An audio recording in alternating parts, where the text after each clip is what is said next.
બોલવાથી સૌ વિદ્યાર્થી મિત્રોને જય શ્રી કૃષ્ણ. ધોરણ 12 વિષય એકાઉન્ટ એમાં પાઠ પહેલો એમાં ચેપ્ટર નંબર 6 ભાગીદારી નિયુક્તિ એટલે વૃત્તિ એમાં જે લેક્ચર નંબર 26માં સૌ વિદ્યાર્થી મિત્રોનું ઓનલાઈન એજ્યુકેશન સિસ્ટમમાં હાર્દિક સ્વાગત છે. હવે આજે લાસ્ટ આપણે લેક્ચર નંબર 25માં દાખલા નંબર આપણે 13 પૂરો કર્યો. LBW વાળો દાખલો પૂરો કર્યો. જરૂરી ખાતા આપણે પૂરા કર્યા. 4 ખાતા હતા. હવે દાખલા નંબર આજે 14 તરફ આગળ વધીએ. દાખલા નંબર 14 છે પેજ નંબર 271 ઉપર છે. ભાગીદારના નામ છે ચિરાગ, જીગર અને કેશવ છે. એમાં કેશવ નિવૃત્ત થાય છે અને એની વચ્ચે જૂનું પ્રમાણ એટલું છે 3 આ જૂનું પ્રમાણ છે અને કુલ સરવાળો 3 ને 5 ને 6 એટલે કુલ સરવાળો 6 થશે. એમાં કેશવનો ભાગ કેટલો તો કે 1/6 ભાગ છે અને ચાલુ રહેતા ભાગીદારો પેઢી ને પેઢીનો ધંધો કોણ ચલાવશે તો કે ચિરાગ અને જીગર નામના ભાગીદારો નવી પેઢીમાં નવા ભાગીદારો બનાવશે. આગળ વધીએ. હવે હું રકમ રીડ કરું છું, તમે શાંતિથી સાંભળો. તો કે જો પેજ નંબર 171 ઉપર છે એની રકમ જોજો બરાબર. દરેક વિદ્યાર્થી પાસે ટેક્સ્ટબુક હોવી જોઈએ, રકમ વાંચવાની ટેવ પાડવાની છે, દરેક વિદ્યાર્થી પાસે પેન્સિલ હોવી જોઈએ. ચિરાગ દાખલા નંબર 14 પેજ નંબર 271 ઉપર ચિરાગ, જીગર અને કેશવ 3:2:1 ના પ્રમાણમાં નફો નુકસાન વહેતા ભાગીદારો અંડરલાઈન કરો. કેશવની નીચે જરાક લીટી કરો અને કેશવનો ભાગ કેટલો છે 1 એટલે 1 ની નીચે અંડરલાઈન કરો. તેમની પેઢીનું એકત્રીકરણ સોળનારો તેમનું પાકું સર્વે નીચે મુજબ છે. તો પાકું સર્વે જુઓ. મૂડી ચિરાગની મૂડી 30, જીગરની 20 અને કેશવની મૂડી ટોટલ 60,000 મૂડી છે. સામાન્ય નામત બોલો. સામાન્ય નામત ભાગીદારો વચ્ચે વેચાય કે નહીં તો કે ભાગીદારો વચ્ચે આ એકત્રિત નફો છે, એકત્રિત અનામત છે. તો ભાગીદારો વચ્ચે વેચવાનું. તો શું કરીએ આપણે? સ્ટાર કરતા આવ્યો તો સ્ટાર કરો. ત્યાર પછી લેણદારો અને સરવાળો 1/10. મિલકત લેણા પછી જમીન, મકાન, યંત્રો, રોકાણો, સ્ટોક, દેવાદારો, ગાલખાત અનામતને રોકાણ. છેલ્લે સરવાળો 1/10. તારીખ 31 સોળનારો કેશવ નિવૃત્ત થયો કે નહીં? ભાગીદાર કેશવ નિવૃત્ત થાય છે. કઈ તારીખે તો કે પાકા સર્વેની તારીખે નિવૃત્ત થાય. પાકા સર્વે ઉપર તારીખ હતી 31/16. એટલે આપણે 1/4/17 ના 1/4/16 ના રોજનું કેશવની નિવૃત્તિ બાદનું પાકો સર્વે બનાવવું પડશે. નિવૃત્તિ વખતે નક્કી થયેલી શરતો નીચે પ્રમાણે છે. નંબર 1, જમીન મકાનની કિંમત 20% વધારે. જમીન મકાનને 1 નંબર આપો. જો મિલકત લેના બાજુ નંબર 1 ઉપર આપો. જમીન મકાન છે ને 1 નંબર ઉપર છે. સૌથી પહેલા નંબર ઉપર મિલકતો બાજુ લખ્યું જમીન મકાન 1 નંબર આપો. નંબર 2, યંત્રોની કિંમત 90% સુધી ગણવી. તો જમીન મકાનની નીચે યંત્રો આપ્યા તો યંત્રોને નંબર 2 આપો. જમીન મકાનની નીચે યંત્રો આપ્યા તો યંત્રોને 2 નંબર આપો. નંબર 3, રોકાણોની બજાર કિંમત ચોપડે કિંમતના 150% છે. તો એની નીચે રોકાણો આપ્યા. યંત્રોની નીચે રોકાણો આપ્યા. રોકાણોને 3 નંબર આપો. દેવાદારો પર ગાલખાત અનામત 5%થી ઘટાડવી. અંડરલાઈન કરો. થી ઘટાડવી એવો શબ્દ છે. થી ઘટાડવી.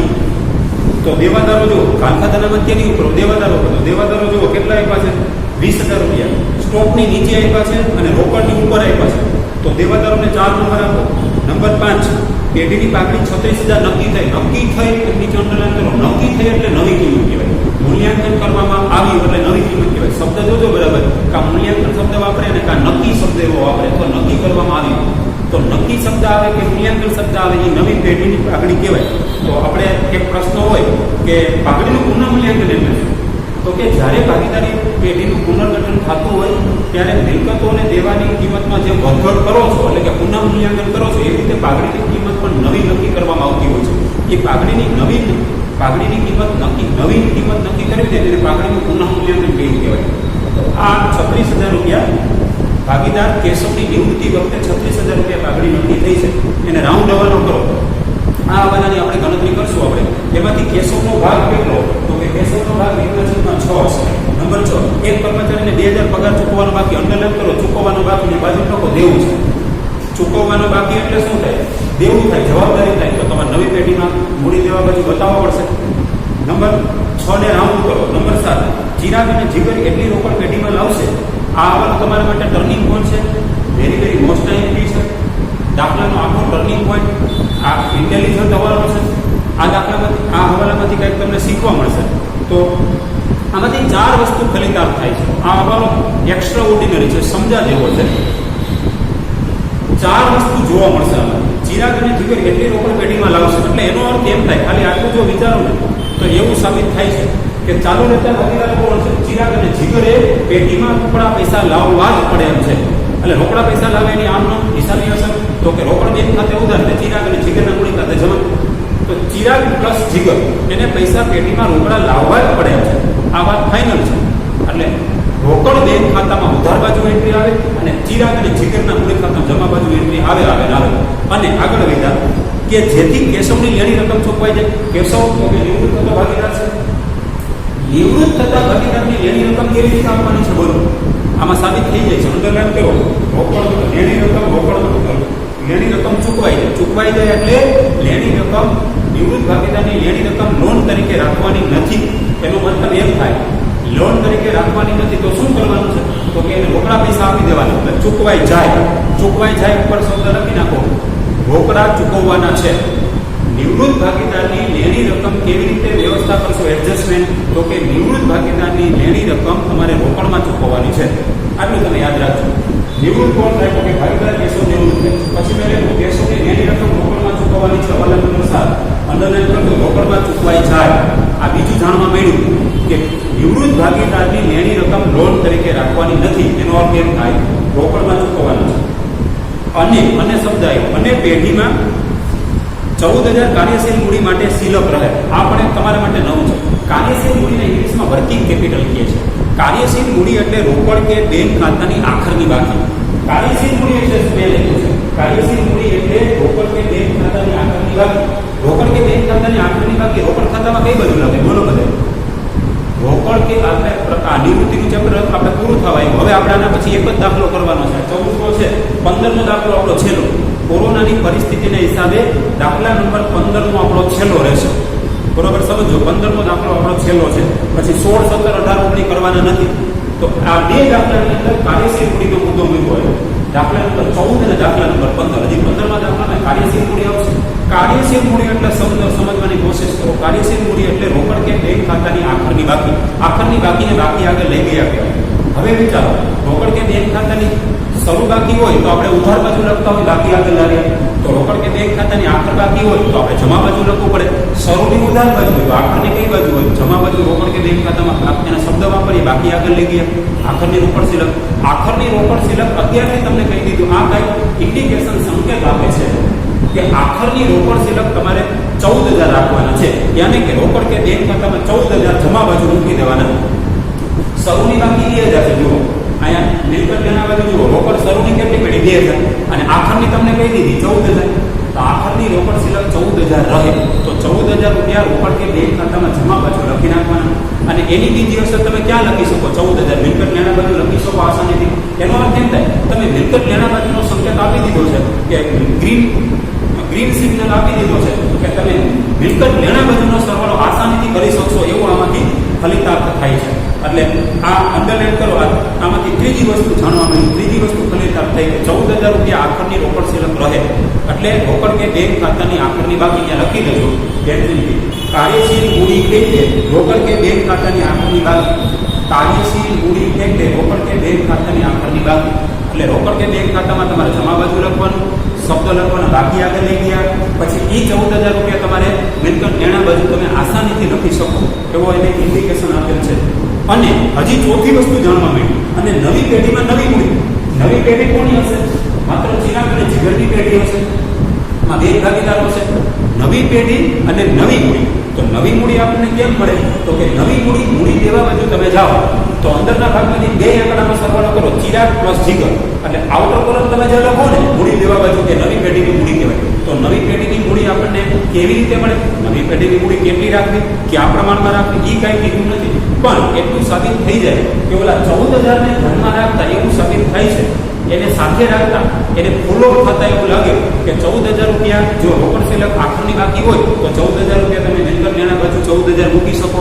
હવે મિલકત લેણા બાજુ 14,000 મૂક્યા પછી બીજી કોઈ વસ્તુ આવે એમ નથી. એટલે મિલકત લેણા બાજુનો સરવાળો કરી તમે મૂડી દેવા બાજુ તફાવત પાડશો કે નવી પેઢીની કુલ મૂડી કહેવાય. તમારે નવી પેઢીની મૂડી શોધવાની છે. આ તમારા માટે ચોથી વસ્તુ ફલિતાર્થ થઈ કે નવી પેઢીમાં નવી મૂડી નફા નુકસાનના પ્રમાણમાં રહે. પણ ક્યાં નફા નુકસાનના પ્રમાણમાં? કાંઈ કીધું નથી. નફા નુકસાનનું નવા પ્રમાણમાં રાખવી પડશે. તો આમાં નવી મૂડીએ શોધવાની થશે અને નફા નુકસાનનું નવું પ્રમાણ જોશે. બે વસ્તુ જોશે. ત્યારે તમે ચિરાગ અને જીગર વચ્ચે નવી પેઢીમાં નવી મૂડી ફાળવી શકશો. તમને તો પહેલાં કુલ મૂડી મળશે. કુલ મૂડીને આપણે ડિસ્ટ્રીબ્યુટ કરવી પડશે. ચિરાગને કેટલી મળે અને જીગરને કેટલી મૂડી હશે. પણ નવા નફા નુકસાનના પ્રમાણમાં. નવા નફા નુકસાનનું પ્રમાણ તો દાખલામાં આપ્યું જ નથી. તમારા માટે વેરી વેરી મોસ્ટ આઈએમપી હવાલો છે. એક્સ્ટ્રા ઓર્ડિનરી છે, ઇન્ટેલિજન્ટ છે, ટર્નિંગ પોઈન્ટ છે. મેં તમને અંડરલાઈન કરાવી. તમારા માટે કી વર્ડ્સ છે. જરૂરી ખાતા અને નવી પેઢીનું પાકું સર્વે તૈયાર કરો. તો હવાલા નંબર 7 ને પણ રાઉન્ડ કરો. હવાલા નંબર 7 સૌથી છેલ્લે સોલ્યુશન થાય. પુનઃ મૂલ્યાંકન ખાતું બંધ થઈ જાય, નિવૃત્ત ભાગીદાર કેશવની લેણી રકમ ચૂકવાઈ જાય, તે પછી તમારે આ હવાલાને હાથ ઉપર લેવાનું, તે સિવાય લઈ શકાય નહીં. આટલું યાદ રાખજો. અને પહેલાના દાખલામાં NBW વાળા દાખલામાં આપણે એવું કર્યું. હવે પછી આ દાખલાની અંદર પણ તમારે એવું કરવાનું છે કે સૌથી પહેલા પુનઃ મૂલ્યાંકન ખાતું બધા હવાલા પૂરા થઈ જાય, હવાલા 6 પૂરા થઈ જાય, પછી પુનઃ મૂલ્યાંકન ખાતું બંધ કરવાનું. પુનઃ મૂલ્યાંકન ખાતાનો નફો કે નુકસાન તમારે ભાગીદારો વચ્ચે વેચી દીધા પછી નિવૃત્ત ભાગીદાર કેશવની લેણી રકમ રોકડેથી ચૂકવી દો. તો રોકડેથી ચૂકવવાની હિસાબી નોંધ થાય. કેશવના મૂડી ખાતે ઉધાર થાય, રોકડ બેંક ખાતે જમા, રોકડા ચૂકવો તો રોકડ ખાતામાં જમા થાય, રોકડ આવે તો રોકડ ખાતામાં ઉધાર થાય, રોકડ એ મિલકત છે, આવે તો ઉધાર થાય, જાય તો જમા થાય. તો રોકડ ખાતામાં જમા બાજુ એન્ટ્રી પડી ગયા પછી તમારે આ કાર્યવાહી 14,000ની આખરની રોકડ સિલક તમારે રાખી અને નવી પેઢીની મૂડી શોધવાનો પ્રયત્ન કરવાનો છે. નવી પેઢીની મૂડી ક્યાંથી મળે? મૂડી દેવા બાજુ ને મૂડી દેવા બાજુથી જ મળશે આપણને. મૂડી દેવા બાજુ તમારે તફાવત પાડવાનો છે. અને સૌથી છેલ્લે તમારે શું કરવાનું છે? સૌથી છેલ્લે રોકડ ખાતું બંધ કરવાનું છે. સૌથી પહેલા તમારે મિલકત લેણા સાઈડથી ચાલુ કરવાનું છે. એટલે પાકું શરૂ બંધ કરવાનું. હું તમને નંબર આપીશ 1 થી 8. 1 થી 8 નંબર તમને આપીશ ને એટલે તમારો દાખલો સાવ ઈઝી થઈ જશે. અને સૌથી પછી તમારે શું કરવાનું થશે? સૌથી છેલ્લે આ વાક્ય રચના લાગુ પડવાની છે. એને ફોલો થઈ જવાનું. ચિરાગ અને જીગર કેટલી રોકડ પેઢીમાં લાવશે? પેઢીમાં લાવશે અંડરલાઈન કરી લેજો. એટલે રોકડ કે બેંક ખાતે ઉધાર જ કરવા પડશે અને ચિરાગ અને જીગરના મૂડી ખાતે જમા જ કરવા પડશે. આ વાક્ય રચના સૌથી છેલ્લે ફોલો થવાનું છે. ચિરાગ અને જીગર નવી પેઢીમાં રોકડ પેઢીમાં લાવશે. હવે આપણે શું કરવાનું? સૌથી પહેલા તમને એકડેથી એનો કોન્સેપ્ટ ક્લિયર કરાવી દો. તો કે સૌથી પહેલા જુઓ કોણ નિવૃત્ત થાય? તો કે કેશવ નિવૃત્ત થાય. બરાબર સમજો. કેશવ ભાગીદાર કેશવ પાકા સરવાળાની તારીખ નિવૃત્ત થાય છે. પછી કેશવની લેણી રકમ કેવી રીતે ચૂકવવાની? તો કે કેશવની લેણી રકમ રોકડમાં ચૂકવવાની છે. હવાલા નંબર 7માં જાણવું રહ્યું છે. અને કેશવના મૂડી ખાતા ઉધાર બાજુ તફાવત આવે, રોકડ ખાતા જમા બાજુ થઈ જાય. જે તફાવત આવે એ રોકડ ખાતા જમા. કેશવના મૂડી ખાતે ઉધાર, રોકડ કે બેંક ખાતે જમા. પછી દાખલામાં નફા નુકસાનનું નવું પ્રમાણ કે લાભનું પ્રમાણ કે લાભ આપેલ નથી. આપણે તો નફા નુકસાનનું નવું પ્રમાણ જોશે. હવાલા નંબર 7માં નવું પ્રમાણ જોશે, લાભનું પ્રમાણ જોશે. લાભનું પ્રમાણ શા માટે જોશે? તો કે પાઘડીની વેચણી કરવા માટે. નવું પ્રમાણ શા માટે જોશે? તો કે હવાલા નંબર 7માં નવી પેઢીની નવી મૂડી, ચિરાગ અને જીગરની મૂડી નવી પેઢીમાં નવી મૂડી રાખવા માટે લાભ નવું પ્રમાણ જોશે. તો ચાલુ રહેતા ભાગીદારો ચિરાગ અને કેશવ, ચિરાગ અને જીગરનું જૂનું પ્રમાણ, એક નવું પ્રમાણ અને નવું પ્રમાણ, એક લાભનું પ્રમાણ. આપણે એ રીતમાં સમજી ગયા કે જ્યારે તમારે નવું પ્રમાણ જોતું હોય અને દાખલામાં તમને આપે નહીં, તમારે જ્યારે લાભનું પ્રમાણ જોતું હોય દાખલામાં આપે નહીં, દાખલામાં નવું પ્રમાણ આપવું પડે, ન આપે, નવું પ્રમાણ ન આપે, લાભનું પ્રમાણ ન આપે, ત્યારે તમારે શું કરવાનું? ત્યારે નિવૃત્ત ભાગીદારનો ભાગ રદ કરવાનો. નિવૃત્ત ભાગીદારનો ભાગ રદ કરો એટલે કેટલા વધે? 3/2. એ કોના વધે? ચિરાગ અને જીગરના. તો ચિરાગ અને જીગરનું આ નવું પ્રમાણ કહેવાય. નવું પ્રમાણ બરાબર લાભનું પ્રમાણ, એટલે 3/2 એ નવું પ્રમાણ કહેવાય અને 3/2 લાભનું પ્રમાણ કહેવાય. તો લાભનું પ્રમાણ આપણે યુઝ કરવાનું પાઘડી વખતે અને નવા પ્રમાણનો યુઝ કરવાનો છે આપણે હવાલા નંબર 7માં નવી પેઢીની કુલ મૂડી રાખવા માટે. તો નવું પ્રમાણ અને લાભનું પ્રમાણ બરાબર ચિરાગ અને જીગર વચ્ચે 3/2 રહેશે.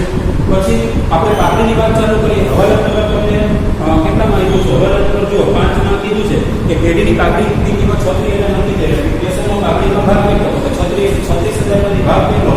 તો કે 1/6. 36,000 એટલે 6,000 રૂપિયા આવે. એ કેશવ પાસે તમારે જમા કરવાના છે. કેમ કે નિવૃત્ત ભાગીદારને પાઘડી આપણે આપી દેવાની હોય, વળતર સ્વરૂપે જૂના ભાગીદારો ભોગવી લે. તો જૂના ભાગીદારો કયા પ્રમાણમાં ભોગવે? ચિરાગ અને જીગર. તો કે લાભના પ્રમાણ, લાભનું પ્રમાણ 3/2 છે. 3/2 બરાબર 5. એટલે 6,000 ભેગા તમારે 5 કરવાને 1 ભાગે 1200. 1200 × 3 એટલે 3600 ચિરાગ ખાતે ઉધાર થશે. 1200 × 2 એટલે 2400 રૂપિયા જીગર ખાતે ઉધાર થશે. તો હવે પાઘડી અંગેની એક જ આમનું થાય. આપણે રીત નંબર 3માં શીખી ગયા કે નિવૃત્તિ વખતે પાઘડી અંગેની એક જ આમનું થાય. ચાલુ રહેતા નવા ભાગીદારના મૂડી ખાતે ઉધાર લાભના પ્રમાણમાં, તે નિવૃત્ત ભાગીદારના મૂડી ખાતે જમા. કેટલા? 6,000. 36,000માંથી 6,000 મળે.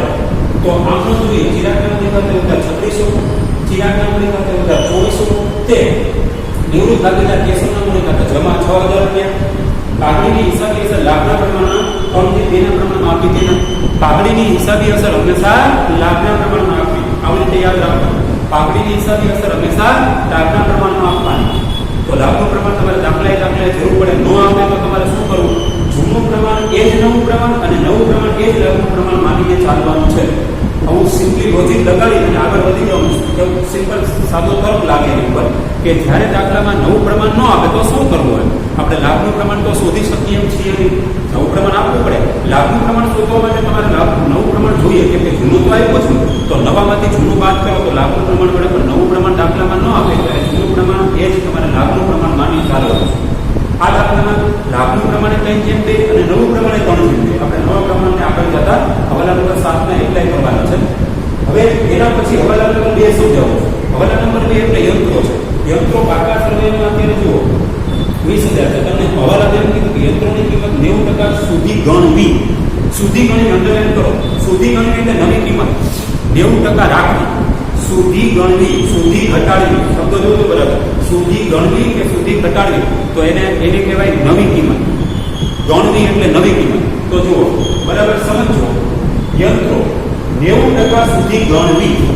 ટકાવારી કેટલા હોય? પેલા ટકાવારી યાદ કરો. એટલે 100% હોય. 100%. 100%માંથી કામ કરે છે. 90% સુધી પૂરેપૂરી રકમ રાખવી. 100%માંથી 90% સુધી રાખવી. બરાબર સમજો.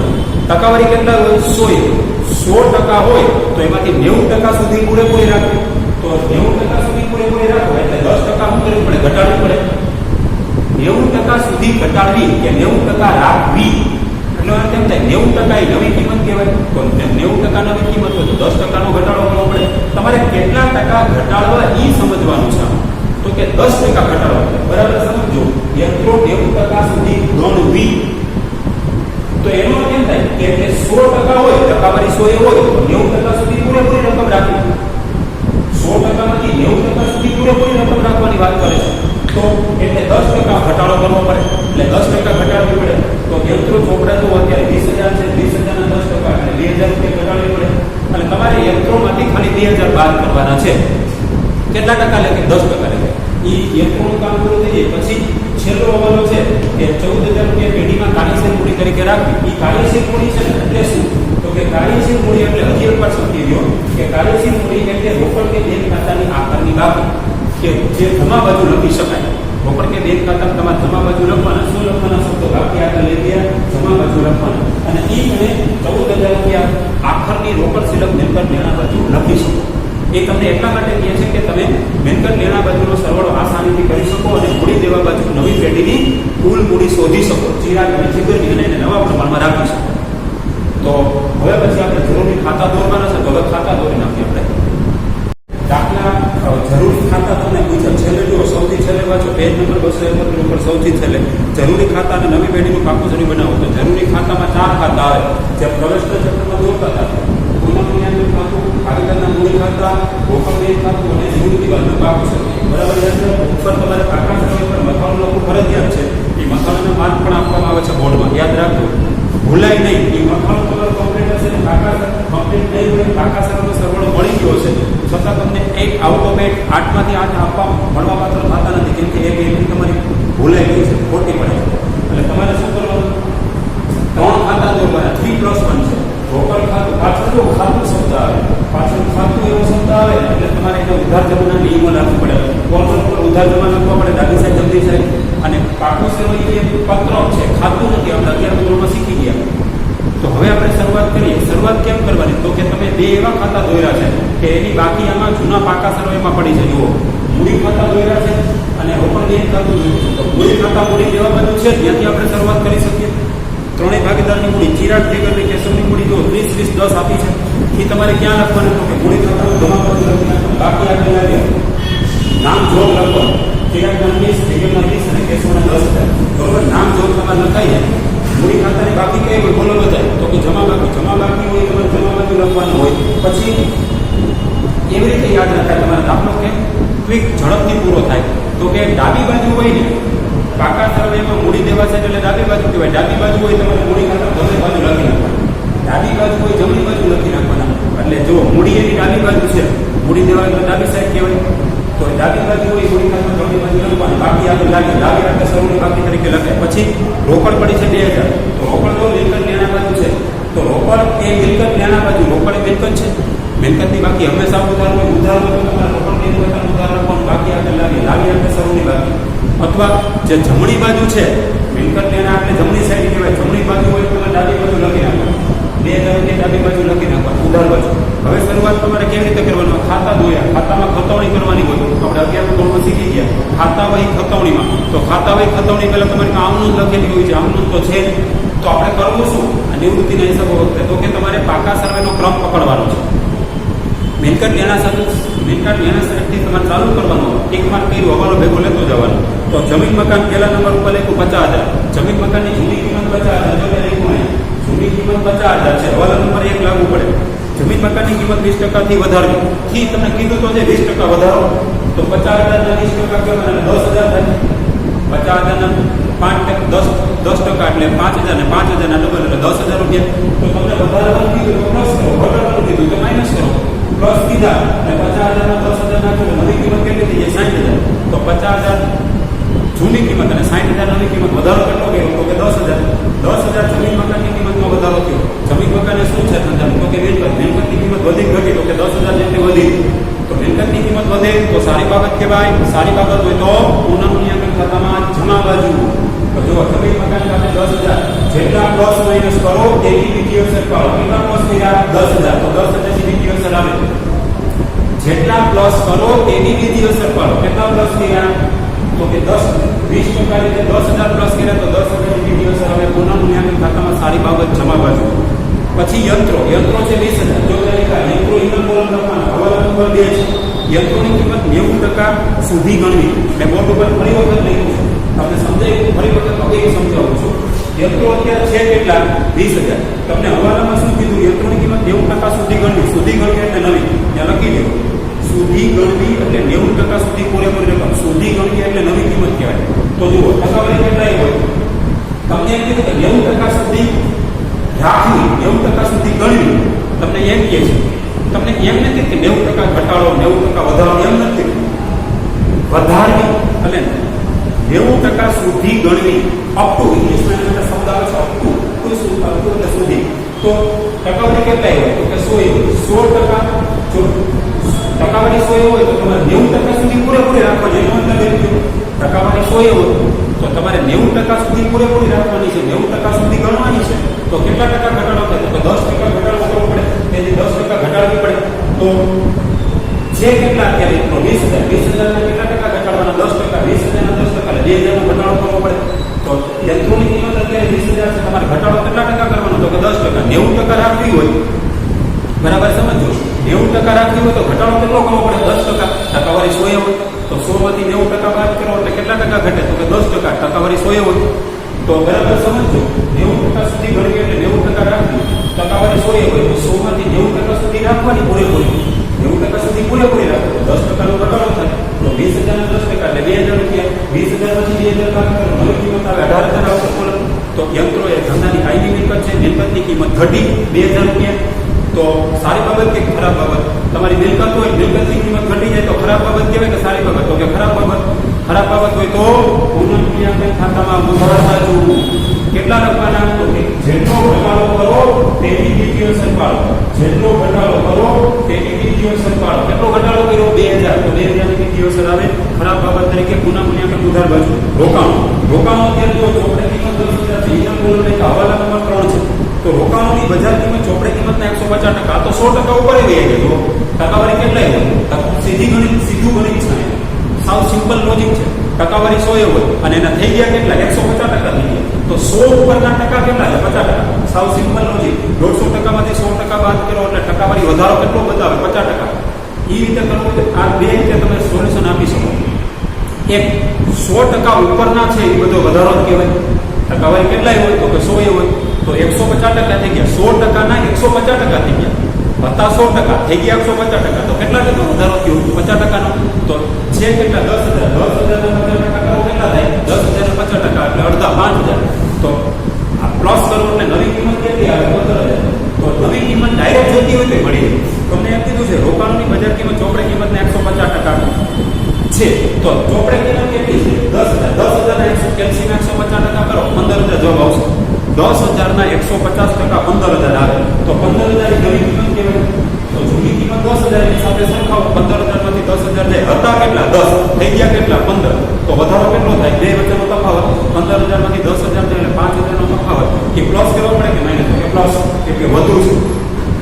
10,000 ના 5,000 પ્લસ કરો તો 15,000 આવે. તો યંત્રો રોકાણો ધંધાની મિલકત છે, મિલકતની કિંમત 5,000 વધી, તો મિલકતની કિંમત વધે તો સારી બાબત કે ખરાબ બાબત? તો કે સારી બાબત. તમારી મિલકત હોય અને મિલકતની કિંમત માર્કેટમાં વધવા માંડે તો સારી બાબત કહેવાય કે ખરાબ બાબત? સારી બાબત છે.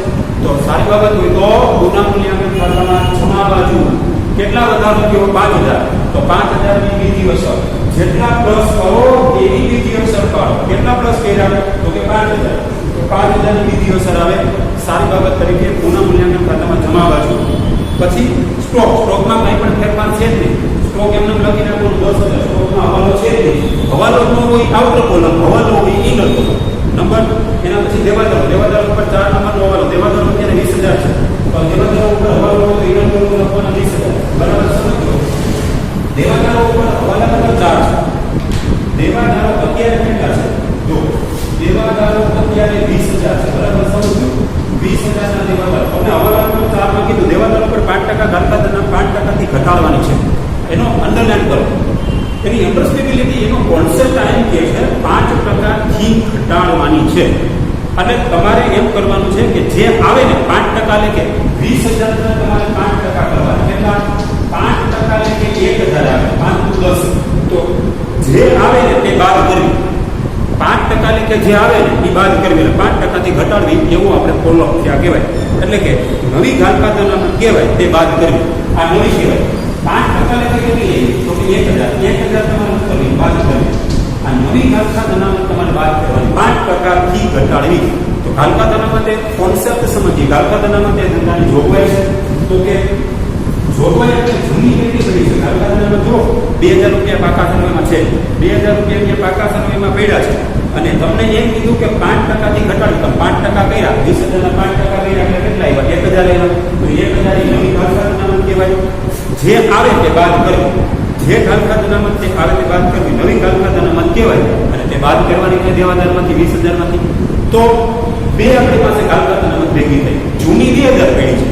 પેલા એ સમજો કે ઘાતકાત અનામત એ ધંધાની જોગવાઈ છે કે ભૂતકાળમાં નફામાંથી અલગ રાખેલી રકમ છે, જોગવાઈ કરેલી છે, પ્રોવિઝન્સ કહેવાય. 20,000 પડ્યા છે. આપણે હવે 2,000 રૂપિયા પડ્યા છે. આપણે રાખવાની કેટલી? એનાથી વધારે ઓછી. આપણે તો હવે તો નવી તો 1,000 જ રાખવાની છે. અમારે 5% થી ઘટાડવાની એવી વાત કરે છે. તો તમારે હવે 2,000 પડ્યા છે, તમારે નવી 1,000 જ રાખવાની. તો હજી 1,000 પડ્યા એનું શું કરવાનું? તો જોગવાઈ પડી છે જૂની 2,000, નવી તો જોગવાઈ કરવી જ ન પડે કેમ કે 2,000 થી વધારે તો રાખવી નથી, 2,000 થી નીચે રાખવાની છે. તો જોગવાઈ ઘટે, નફો વધે. જોગવાઈ ઘટી ગઈ. 2,000 માંથી તમારે કેટલા બાદ કરવાના? 1,000 તમે નવી બાદ કરી નાખો તો એની કેટલા વધે? જૂની. તો જૂની જે ઘાતકાત અનામત પડી છે એ આપણે જોગવાઈમાં ઘટાડો કરી નાખો. 2,000 ની જોગવાઈ તો છે જ અને આપણે 1,000 જ રાખી. તો જોગવાઈ ઘટી ગઈ 1,000. તો જોગવાઈ 2,000 માંથી 1,000 આપણે રાખીએ એટલે 1,000 જોગવાઈ ઘટે. જોગવાઈ ઘટે નફો વધે. જોગવાઈ ઘટે નફો વધે. જોગવાઈ 1,000 ઘટે તો નફો વધે તો તમારે પુનઃમૂલ્યાંકન ખાતામાં જમા બાજુ જવું પડે. અને નવી ઘાતકાત અનામત કેટલી બાદ કરવાની? તો કે 5% લેકે તમારે 1,000 જ બાદ કરવાની છે. 5% થી ઘટાડવી એટલે 1,000 જ બાદ થાય. 20,000 માંથી 1,000 જાય આપણે 19,000. અને બીજી અસર ક્યાં આવે? 1,000 જોગવાઈ ઘટી ગઈ. આપણી પાસે હતી કેટલી? તો કે 2,000 રૂપિયા જૂની પડી હતી, બરોબર? એમાંથી આપણે 1,000 બાદ કરી નવી.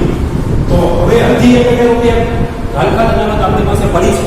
તો 1,000 જે જોગવાઈ છે પડી છે એનું કરવું એ નફો કહેવાય. જોગવાઈ હવે શેમાં ફેરવાઈ જાય? નફામાં ફેરવાઈ જાય. એટલે કે 1,000 શું થઈ ગયું? આપણો નફો થઈ ગયો. જોગવાઈ હવે નફો બની જાય છે. જોગવાઈ નફો બની જાય તો તમારે પુનઃમૂલ્યાંકન ખાતામાં જમા બાજુ લખી આપવાના. 2,000 થી વધારો કરવો હોય ને, 2,000 થી વધારો તો તમારે જોગવાઈમાં વધારો થવો પડે.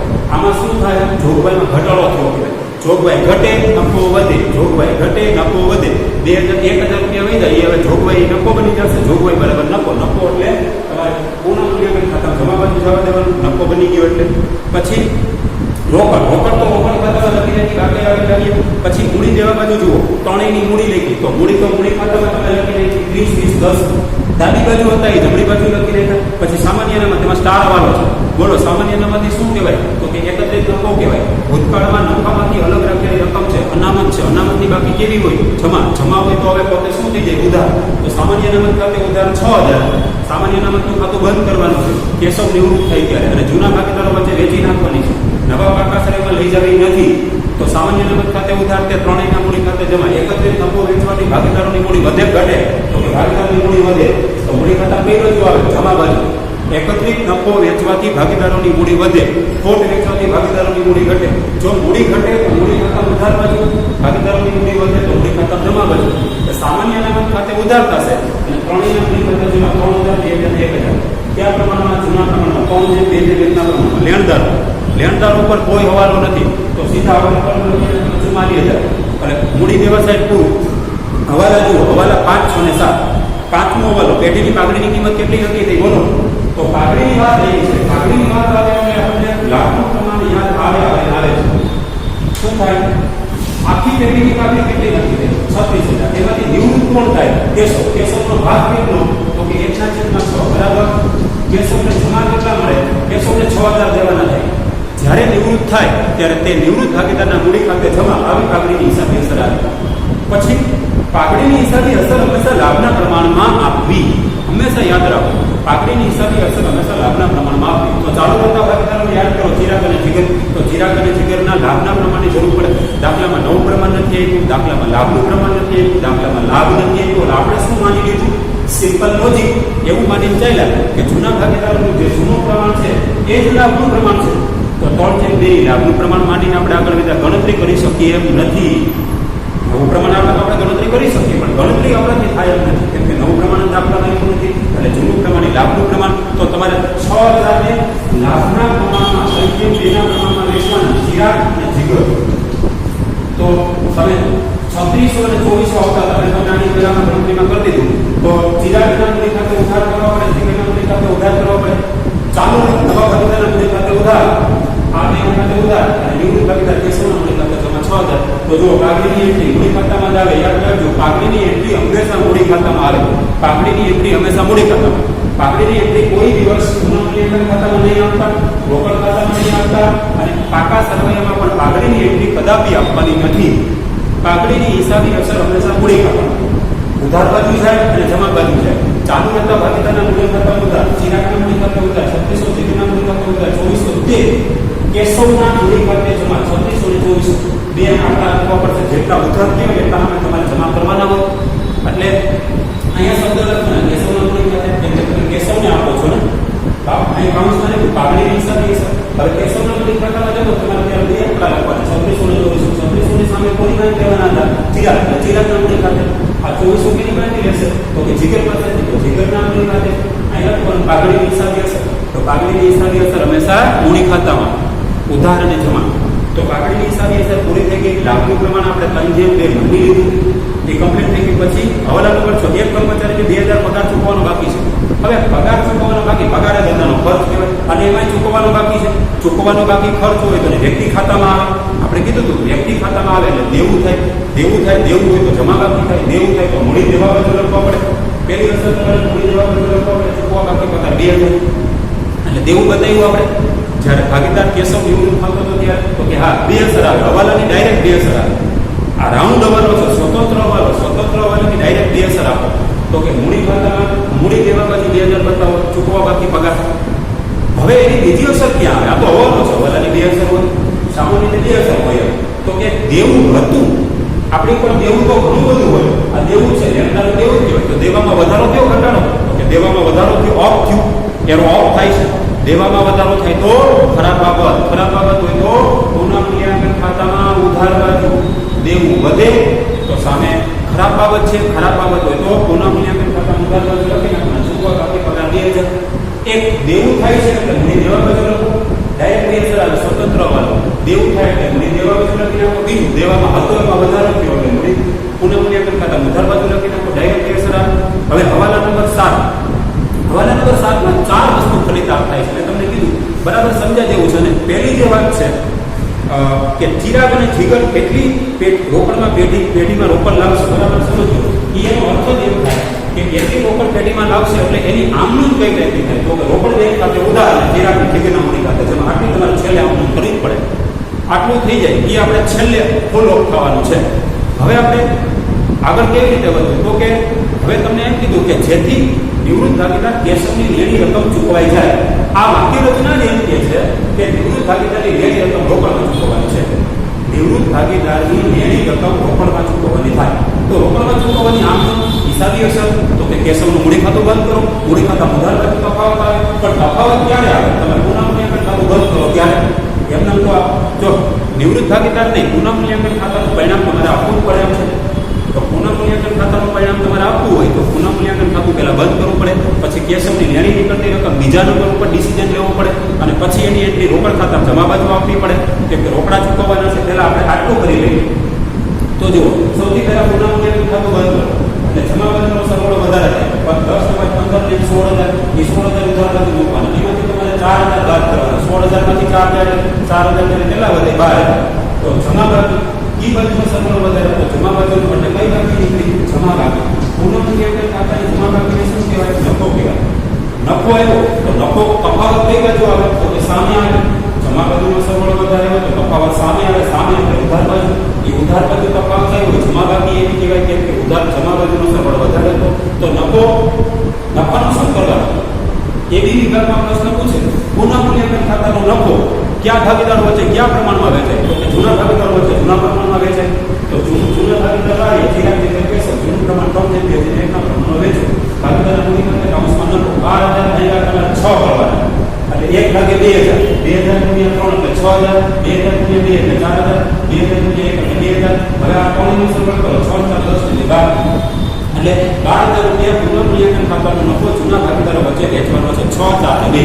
હવે વિચારો, નફો વેચવાથી ભાગીદારોની મૂડી વધે ઘટે? તો કે ભાગીદારોની મૂડી વધે. મૂડી વધે તો ભાગીદારોના મૂડી ખાતામાં જમા બાજુ. ભાગીદારોની મૂડી વધે તો ભાગીદારના મૂડી ખાતામાં જમા બાજુ. જેમ સામાન્ય અનામત વેચો તો ભાગીદારોની મૂડી વધે તો મૂડી ખાતામાં જમા બાજુ. અને સામાન્ય અનામત એ મૂડી ભાગ જ કહેવાય. અને તમે જે મૂડી લખો એ નીચે લખવાનું. નફો એક પુનઃમૂલ્યાંકન ખાતાનો નફો એ મૂડીનો ભાગ જ કહેવાય. તો તમારે પુનઃમૂલ્યાંકન ખાતામાં જમા બાજુ લખવાના આવે. રોકડ બેંક ખાતામાં ભાગીદારના મૂડી ખાતામાં જમા બાજુ લખવા પડે તો મૂડીનો જે ભાગ કહેવાય. અને બીજા લોજિકથી વિચારો તો ભાગીદારોની મૂડી વધે, નફો વેચવાથી ભાગીદારોની મૂડી વધે. તો ભાગીદારોની મૂડી વધારે હોય તો મૂડી ખાતામાં જમા બાજુ. ટૂંકમાં નફો એટલે મૂડીનો જે ભાગ બને એટલે મૂડી જે તમે જે બાજુ લખી હોય જમા બાજુ એ બાજુ તમારે લખીને પુનઃમૂલ્યાંકન ખાતામાં જમા. ખોટ હોય તો ઉધાર બાજુ. હવે પુનઃમૂલ્યાંકન ખાતું બંધ થઈ ગયું. હવે શું કરવાનું? હવે નિવૃત્ત ભાગીદારને લેણી રકમ આપી દો, રોકડેથી આપી દેવાની. લોન એને કે લોન તરીકે રાખવી નથી બીજા શબ્દોમાં. તો રોકડેથી આપો તો આમનો શું થાય? રોકડ ખાતે જમા જ કરવા પડે તમારે. તો ક્યાં ખાતે ઉધાર થાય? કેશવ નિવૃત્ત થાય તો કેશવનું મૂડી ખાતે ઉધાર બાજુ આવશે. ડિફરન્સ જો પેલા કેશવનું મૂડી ખાતું બંધ કરી દેવાનું. બરાબર સમજો સ્ટેપ બાય સ્ટેપ. હવે સવાલ નંબર 7 માં છીએ આપણે. આ ટર્નિંગ પોઈન્ટ છે દાખલાનો. આ દાખલો તમારા માટે આઈએમપી દાખલો છે. આવો દાખલો બોર્ડમાં પૂછાઈ શકે છે. તો કેશવના મૂડી ખાતાનો જમા બાજુનો સરવાળો કરો એટલે 19,000 સરવાળો આવે. એ ઉપાડી તમારે ઉધાર બાજુનું બને 19,000. ઉધાર બાજુ તફાવત કાંઈ છે? તફાવત 0. તફાવત કાંઈ છે? કોઈ રકમ જ નથી. તફાવત કેટલો આવે? 19,000 નો તફાવત આવે. એ 19,000 નો તફાવત આવ્યો અને કેશવના મૂડી ખાતામાં આવ્યો. તો આ કેવી રીતે લઈ આવે? શું કરવું? તો કે લેણી રકમ છે. લેણી રકમ આપણે લોન તરીકે નથી રાખવી, એને રોકડેથી ચૂકવવાની છે. તો શબ્દ લખવાના રોકડ બેંક ખાતે. રોકડ બેંક ખાતામાં જમા બાજુ ચૂકવો એટલે જૂનામાંથી રોકડ જાય. રોકડ મિલકત છે તો રોકડ ખાતામાં જમા બાજુ જાય. મેં લખી દીધું 19,000 રૂપિયા રોકડા આપવાના છે. રોકડ ખાતામાં જમા બાજુ આવી ગયા. રોકડ બેંક ખાતામાં એ પૂરું થઈ ગયું. હવે શું કરવાનું? તો કેશવની લેણી રકમ ચૂકવાઈ જાય. આ ચૂકવાઈ 19,000. તો હવે શું કરશું આપણે? તો કે 19,000 રૂપિયા રોકડા હવે જો ટર્નિંગ હોય હવે એની ચાલુ થાય પાછું.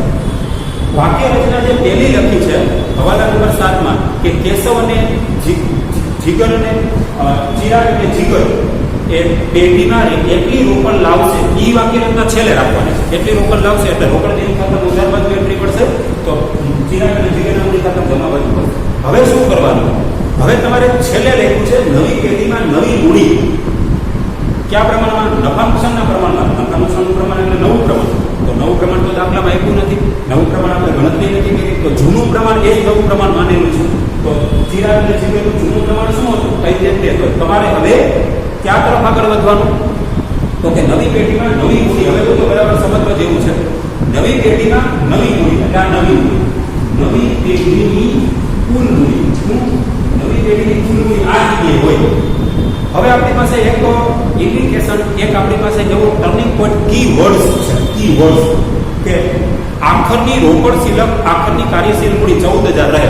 14,000 કાર્યશીલ મૂડી રહે એવો શબ્દ વાપરો. એની ઉપર કેન્દ્ર સ્થાન સેન્ટર છે. હવે એને પકડો તો કે 14,000 રૂપિયા કાર્યશીલ મૂડી રહે એવું કીધું. કાર્યશીલ મૂડી એટલે શું? કાર્યશીલ મૂડી એટલે આખરની રોકડ બેંક ખાતાની બાકી.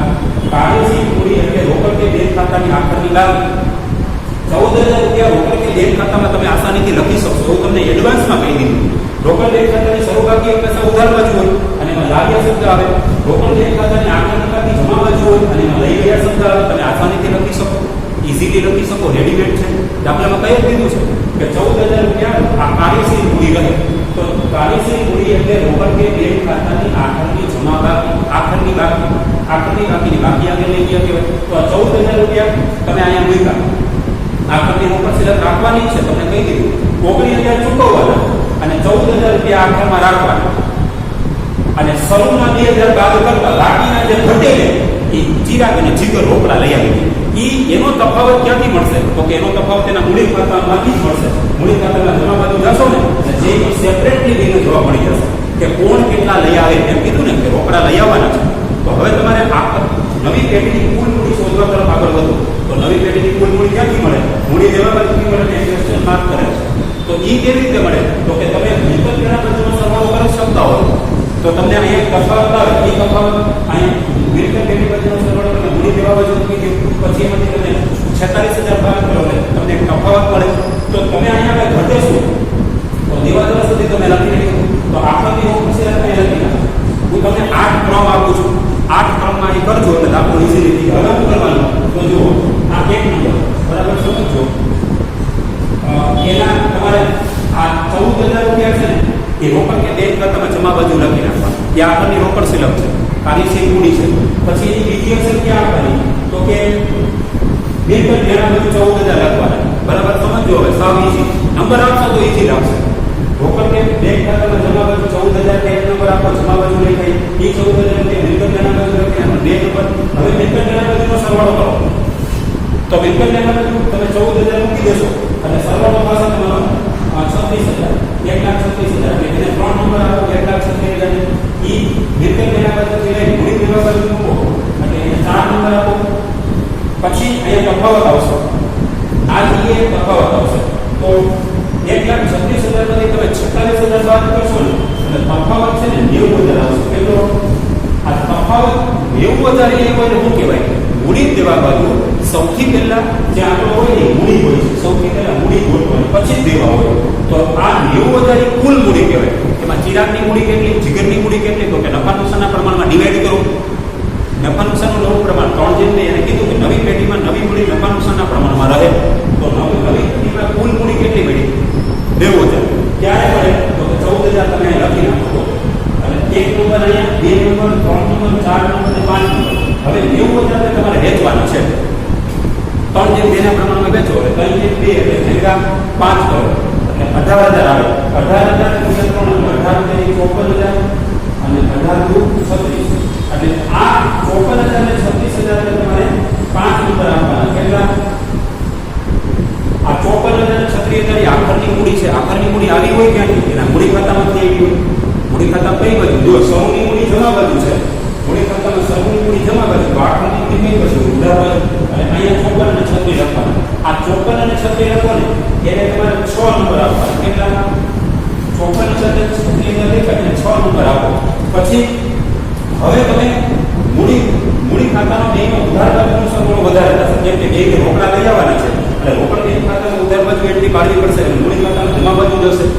તો હવે તમે ચિરાગ અને જીગરનો ઉધાર બાજુનો સરવાળો વધારે છે 57,600 અને 8,400 એ ઉપાડી તમે સામે મૂકશો એટલે તફાવત આવશે 18,600 અને 12,400. એને તમારે આપવાના છે નંબર 7. આને તમારે 7 નંબર આપવાના. આ તફાવત આવ્યો મૂડી ખાતા તમે મૂકી દો 54 અને 36 આખરની મૂડી એટલે તફાવત સામે પડશે. મૂડી ખાતા જમા બાજુ એ રોકડા પૈસા લઈ આવવાના છે 18,600 અને 12,400 7 નંબર આવ્યો. હવે આપણે રોકડ ખાતામાં જમા બાજુની શરૂઆત કરી પછી રોકડ ખાતા મૂકી દો 8 નંબર આપવાની. ત્યાં અહીં તમારે 8 નંબર આપવાના. જુઓ ફરી વખત 8 નંબર સુધી સમજાવું છું. તમારે નવી પેઢીમાં નવી મૂડી નવા નુકસાનના પ્રમાણમાં રાખવી હોય તો પહેલા 14,000 રૂપિયા રોકડ ખાતામાં જમા બાજુ લખીને પછી કાર્યશીલ મૂડી એ 14,000 પછી 2,000 2 નંબર અહીંયા આપવાનો. મિલકત બાજુ લખી નાખવાનું. પછી જનરલ તેના સરવાળો કરો એટલે 1,36,000 અને 3 એ તમારે પૂરી દેવા બાજુ મૂકો 1,36,000 4 નંબર. તફાવત આવશે 90,000 એ 5 નંબર. એ 90,000 ને તેના પ્રમાણમાં વેચો એટલે 54 અને 36 એ મૂડી ખાતામાં મૂકશો. મૂડી ખાતાનું દર બાજુ બાકી આપણે લઈ ગયા એ 6 નંબર. પછી બેનો મૂડી ખાતાનો સરવાળો કરો તફાવત અહીં જમા બાજુ આવે એ 7 નંબર. પછી એ તફાવત તમારે રોકડા પૈસા લઈ આવે રોકડ બેંક ખાતા ઉધાર બાજુ આવે 8 નંબર. તમે રોકડ ખાતામાં જમા બાજુથી શરૂઆત કરી હતી આમ રાઉન્ડ મારી અને પાછા રોકડ ખાતામાં તમે ઉધાર બાજુ આવી ગયા 8 નંબર. છેલ્લો તમારો 8 નંબર આવે એટલે સૌથી છેલ્લે તમારું રોકડ ખાતું બે બાજુનો સરવાળો કરો 33,000 અને 33,000 થઈ જશે. સૌથી પહેલા તમારે મિલકત દેણા સાઈડથી સરવાળો કરવાનો પાકો સર્વે પહેલા બંધ કરવાનું છે 90,000 શોધવાના છે અને પછી તમે મૂડી ખાતામાં જવાનું મૂડી ખાતામાં જઈ અને તફાવત પાડવાનો અને સૌથી છેલ્લે તમારે કયું ખાતું બંધ કરવાનું તો કે રોકડ દેણી ખાતું સૌથી છેલ્લે બંધ થઈ જાય 33,000 રોકડ ખાતું બંધ થઈ જશે. આવી રીતે તમારે હવાલા નંબર 7 ને ફોલો થવાનું. જો ચિરાગ અને જીગર એટલી રોકડ પેઢીમાં લાવશે આવી ગયા 1,600 લઈ આવશે ને 12,000 એ ક્યાંથી એટલી એવી હોય ચિરાગ અને જીગરના કોઈ ખાતા જમા બાજુથી એ સૌથી છેલ્લે ફોલો થવાનું. એની પહેલા શું ફોલો થયા તો કે કેશવની એની રીતની રકમ આવી ગઈ 19,000 રૂપિયા આપી દીધા. તે પછી 14,000 રૂપિયા આખરની રોકડ સિરત રહી આખરની કાર્યશીલ મૂડી રહી એ કાર્યશીલ મૂડી નીચે તેના બાજુ પછી એક નંબર આપતા જે 1 by 1 8 નંબરમાં પૂરું થયું. રોકડ ખાતાની શરૂઆત થઈ 1 નંબર આપવાની પાછું રોકડ ખાતામાં તમારે સુકી જવાનું 8 નંબર ઉધાર બાજુ અને આ કહેવાય ચિરાગ અને જીગર જરૂરી રોકડ પેઢીમાં લાવશે એટલે આટલા રોકડા પેઢીમાં લાવશે 19,000 ચૂકવવા માટે અને 14,000 કાર્યશીલ મૂડી તરીકે રાખવા. તો હવે આ દાખલો તમારી માટે ઇન્ટેલિજન્ટ છે વેરી મોસ્ટ આઈએમપી છે. દાખલો બોર્ડમાં પૂછાવા લાયક છે. હવાલા નંબર 7 માં વિદ્યાર્થીને કન્ફ્યુઝન વેરી હોઈ શકે તો બરાબર સમજો તો વાંધો નહીં આવે. આના જેવો દાખલો આપણે ઉદાહરણમાં નથી એટલે આના જેવું ઉદાહરણ નથી એટલે તમારે હોમવર્કમાં શું કરવાનું તો કે દાખલા નંબર 14 છે તમારે 2 વાર કરવાનું હોમવર્ક. દાખલા નંબર 14 2 વાર કરવાનું 2 વાર કરવાનું. એકવાર રફબુકમાં અને એકવાર ચેકબુકમાં. તો આપણી ગણતરી જરૂરી બધી થઈ ગઈ. પછી જરૂરી આ 4 ખાતાને દોરી દીધા. પાકા સર્વેનો સરવાળો બે બાજુ કરી ગયો. છેલ્લે રોકડ બેંક ખાતું પણ બે બાજુનો સરવાળો થઈ ગયો. સૌથી છેલ્લે રોકડ બેંક ખાતું બંધ થશે એટલું યાદ રાખો. તો આજનો આપણો લેક્ચર નંબર 26 અહીંયા પૂર્ણ થાય છે.